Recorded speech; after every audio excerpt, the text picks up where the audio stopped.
Hello and welcome back to the channel. In today's video, we'll be working on some cool high contrast Tyranid models. These come from the Combat Patrol.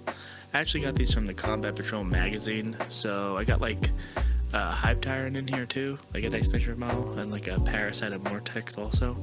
So we have a few models here to work on. I wanted to do something high contrast, but I really wanted to do something simple that I could bring to a really high edge. So a mostly dark model that had very sharp highlights on the edges and, you know, has a cool inner glow, kind of like the internal organs had a glow to it. So I thought this was a good combination. And yeah, I'm going to show you guys how I went through this process. It's pretty simple. A lot of it is highlighting and end work.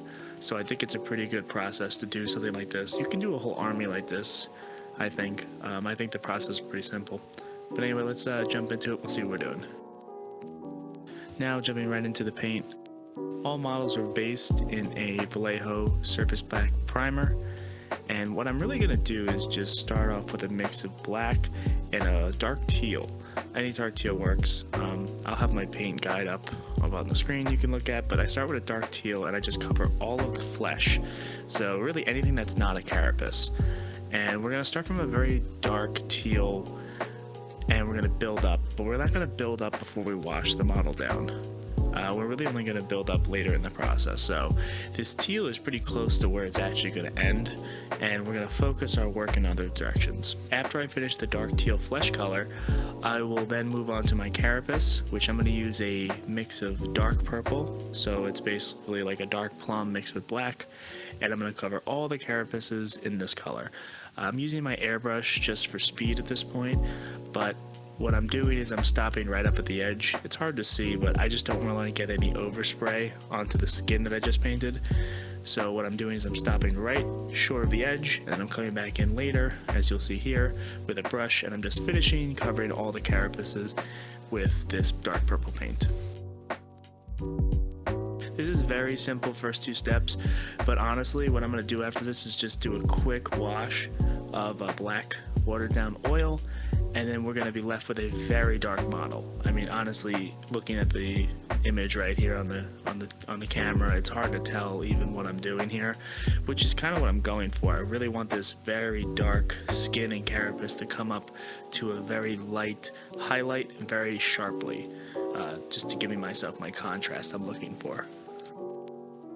Now that I have all of my base coats the way I want them, with a wash over them, I am going to start dry brushing the skin.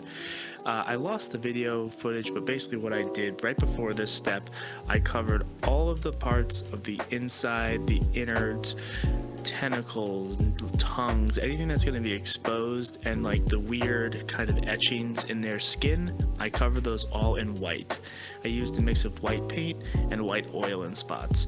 I didn't do anything crazy, I just covered all the areas I want to have in my glow color.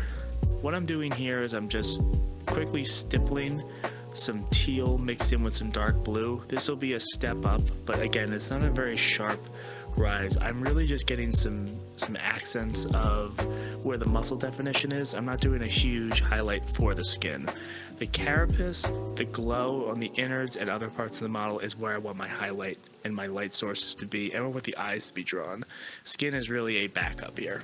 Next, what I'm doing is I'm moving through my purple scheme into a magenta pink. So I'm starting off with a simple dry brush to get a broad raise in color and value along my carapaces. It's very subtle, but it will give me the outlines to where I need to bring my brush later, because we're going to be doing a lot of edge highlighting. So this is just kind of like the first step that's going to help me know, hey, where I want to put my highlights and if I want to put anything extra.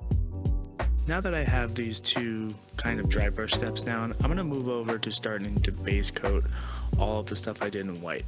So I'm going to work my way around each model, doing anything that's going to be an innard, an inside showing like any kind of coloring, the etchings on the skin, mouths, teeth, some sort of the bones, some fangs, some claws. I'm just looking for accent pieces on each model where I want this kind of glow to use, and I'm using this Alchemist glow And I'm using this very bright and saturated teal color as my base.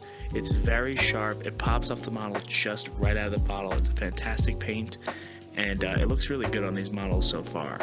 And we're going to do a few more steps here after, but basically what I'm doing is just this. I'm working my way around each single model to paint them in. My next step here is actually going over every single part that I painted with this very bright turquoise / teal. I'm using contrast paint Athromatic blue. This is actually a very similar color to the one we just laid down, but it being a contrast paint, it's going to add a little bit into the recesses and acts like really a wash to this step. It's very subtle, but I think it does help define, especially some of those etchings in the skin. They have those like vertical lines to them. I think it looks really good in those recesses. Next, I'm just taking a break and I'm going to move over to my Carapace high highlights. So I'm basically just mixing up a pink with a lavender. So I have a little bit of that high magenta pink and with lavender, and what I'm doing is going up on each single edge of the Carapace and on the tips. I'm not hitting every single piece of Carapace, but I'm really focusing on the top parts of them, the ones that are going to be the most exposed. We could take it to every single edge on every single piece of Carapace. I have to do a lot of models here and I have to get them done, so I didn't really opt for that. I think you can be sparing and still have a very good effect. This is coming on the glaze also, glaze consistency, so you have a little bit of wiggle room here when it dries. And I'll do about 2 coats of this, using more and more of that lavender, bringing it up a little higher. Back to the inside glows, I'm going to be using my original turquoise teal color and mixing it with a little bit of fluorescent green, very little here. All I'm really doing is adding a slight bit of glow on the outside of any main internal organs, anything that has a lot of this turquoise, this high turquoise color. I'm going to put a little bit of glow around it. I'm not doing every single skin arm etching because I don't think there'd be that much glow coming off of those parts, but like the giant brain on this thing, I think that'd have a little bit of glow. The brain looking thing on the back of a hive tyrant, same thing. I think there's a good amount of glow that would be on there. It's not true OSL, it's more of a very soft glow, so I like this kind of going on with a little bit of fluorescent paint instead of going white to a fluorescent. It doesn't need to give off that much light. There doesn't need to be a lot of overspray either. It can be very subtle on the edges. Now in this step, I'm definitely a little out of sorts here with my efficiency. I kind of was bouncing around this project, kind of doing cool thing after cool thing. I did miss some basic skin I had to do and webbing, so I'm going to do that now. So I'm basically going to do it through the airbrush, not really cleaning it, going up from a dark blue to a light turquoise, and I'm going to hit the tentacles on the cyclophage. I'm going to start doing the webbing on the wings of the 2 winged models. I'm also going to hit a few other parts in these models. I'm just going to build up some tone on the wings, really, and also some other parts. So this is pretty simple wing design of painting. You just add in a little more and more of your higher color every time you go over it, shooting more and more concentrated paint towards, I always shoot for the bottoms. So the bottom of my webbing in the wing will be where my lightest light is, and it'll be a cool gradient. It's just something that adds a little pop to the model. Nothing too crazy here. Now again, not efficient, but this is how it's going. I'm going back to highlight all of my glowing parts, and the same thing, I'm just using that light turquoise color with a little bit of fluorescent green paint, and I'm just gonna glaze on some highlights to all of these external parts that I really want to highlight here. Now we're going to do some fun effects. So what I have here is Uhu. I don't even know how to say it really. It's a type of glue that's very stringy when it dries. So as you can see at first here, what I'm doing is I mixed in some of this turquoise color to see if it works, but it doesn't react the way that I think it will. So I end up scrapping that and just going to this glue right out of the bottle, so it's coming out clear. And the way you want to do this is when it dries, it gets very stringy. So this is a great effect to use when you're doing like gross slime or webbing or whatever. So the way to do it is you get a toothpick and you get a little glob on the end. And what I like to do is I like to start at the bottom of whatever I'm doing, let it pool there for a second. As it dries, you'll see I go back and forth because I'm just waiting basically for it to dry a little bit more. And eventually when it dries, I pull a bunch of strands at the same time. So you want to pool it, let it dry, and then pull it all at the same time. Once everything dry though, I'm just going to go in and now base coat it with the turquoise color. Once it's dry, it's not sticky anymore. It's fine. You can paint it. It's not going to mess your brushes up. It's a really cool product, and it's situational, but it works here.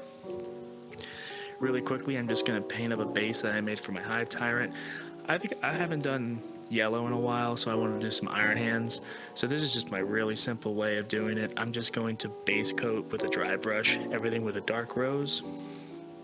And then when that's dry, I'm going to dry brush on a lighter skin tone of Berserker Skin. And then when that's dry, I'm just going to pick out some spots I need to put a little more Berserker Skin on to get my edge highlights done in that color.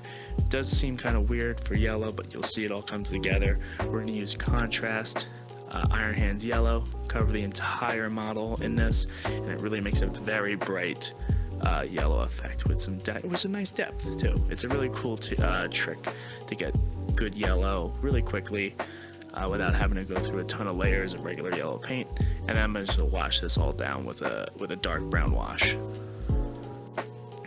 One of the last things here I got to do is all the blades and some of the weapons. So I didn't really know what I was going to do until I got to this bit, and I thought, I'll just do some cool purple kind of gradients on the blades, kind of like I would do a power sword, but not true power sword. So I'm just gonna cover the edges of the blades in a white ink just for a base coat. There's really no fluorescence here. And then I'm just gonna go for a lavender, and I'm just gonna go and build up a color from purple to lavender on all of the blades, working my way along the gradient. All I do here is really just add more and more of that lavender and white into my airbrush mix, and I concentrate more on the higher part of the blade. It really isn't that complicated. It's definitely not a power sword look, but it's a cool gradient. I think looks nice on the model. Last step is just to give a nice almost white edge highlight to the edge of the blade. And then after I'm done with this, I kind of wanted them to make them look wet. I don't know. I thought it would be cool if it looked wet. So I covered all the blades in a glaze varnish with my brush. I don't know if I regret this or not. I think it looks cool, but it would look good in matte too. So I don't really know yet it's hard to tell on the camera, but in person, I don't know if I regret this yet. But maybe in a little bit I'll figure it out. And there you have it. Again, kind of simple. I mean, there's a few more steps in here. I was a little out of whack when I was doing the whole process, but this was more of just like a fun project for me. I wanted to do something different, something definitely eye-catching. I wanted to do something where it's grimdark, it's high contrast, but you can easily see it on the table. When I'm looking at these models on the table, I'm like, wow, that turquoise-ish teal really pops, and it's honestly like it almost hurts your eyes against the dark purple and the dark teal. The skin is just like, bow, it just comes out of nowhere. So I really like that. I love the wings on the Hive Tyrant flying guy. Those came out great. Those look amazing on the table. So pretty cool models here. And yeah. If you like this video, please catch me around the second night. Yeah, if you like this video, please like, subscribe, share, all the good stuff, and I'll catch you guys in the next one. Thanks.